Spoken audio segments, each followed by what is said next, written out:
जय श्री राम। आइए आगे सुनते हैं श्रीमद् भागवत महापुराण में 5वां अध्याय विदुर जी का प्रश्न और मैत्रेयी जी का सृष्टि क्रम वर्णन। श्री सुखदेव जी कहते हैं, परम ज्ञानी मैत्रेयी मुनि हरिद्वार क्षेत्र में विराजमान थे। भगवत भक्ति से शुद्ध हुए हृदय वाले विदुर जी उनके पास जहाँ पहुंचे और उनके साधु स्वभाव से आप्यायित होकर उन्होंने पूछा, भगवान, संसार में सब लोग सुख के लिए कर्म करते हैं, परंतु उनसे न तो उन्हें सुख मिलता है न ही उनका दुख दूर होता है, बल्कि उससे भी उनके दुख में वृद्धि ही होती है। अतः इस विषय में क्या करना उचित है, ये आप मुझे कृपा करके बताइए। जो लोग दुर्भाग्यवश भगवान श्री कृष्ण से विमुख, अधर्मपरायण और अत्यंत दुखी हैं, उन पर कृपा करने के लिए ही आप जैसे भाग्यशाली भगवत भक्त संसार में विचरा करते हैं। साधु शिरोमणि, आप मुझे उस शांतिप्रद साधन का उपदेश दीजिए जिसके अनुसार आराधना करने से भगवान अपने भक्तों के भक्तिपूत हृदय में आकर विराजमान हो जाते हैं और अपने स्वरूप का अपरोक्ष अनुभव कराने वाले सनातन ज्ञान प्रदान करते हैं।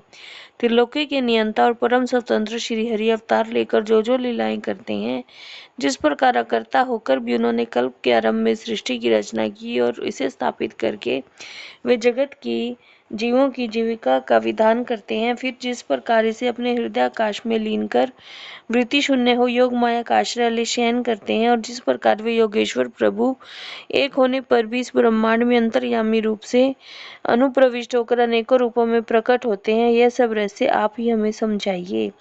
ब्राह्मण, गो और देवताओं के कल्याण के लिए जो अनेकों अवतार धारण करके लीला से ही नाना प्रकार के दिव्य कर्म करते हैं, वे भी हमें सुनाइए। यशस्वियों के मुकुटमणि श्री हरि के लीलामृत का पान करते करते हमारा मन तृप्त नहीं होता। हमें यह भी सुनाइए कि उन समस्त लोकपतियों के स्वामी श्री हरि ने इन लोकपालों और लोका पर्वत से बाहर के भागों, जिन्हें सब प्रकार के प्राणी के अधिकारानुसार भिन्न भिन्न भेद प्रतीत हो रहे हैं, किन तत्वों से रचा है। द्विजवर, उन विश्वकर्ता स्वयंभू श्री नारायण ने अपनी प्रजा के स्वभाव, कर्म, रूप और नामों के भेद की किस प्रकार रचना की है। भगवान, मैंने श्री व्यास जी के मुख से ऊंच नीच वर्णों के धर्म तो कई बार सुने हैं, किंतु अब श्री कृष्ण कथामृत के प्रवाह को छोड़कर अन्य स्वल्प सुखदायक धर्मों से मेरा चित्त उब गया है।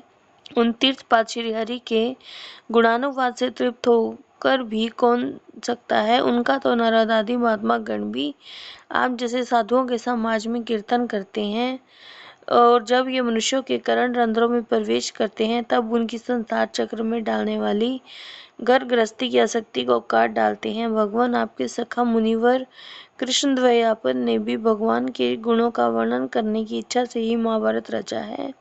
उसमें भी विशेष सुखों का उल्लेख करते हुए मनुष्य की बुद्धि को भगवान की कथाओं की ओर लगाने का ही प्रयत्न किया गया है। जय श्री राम।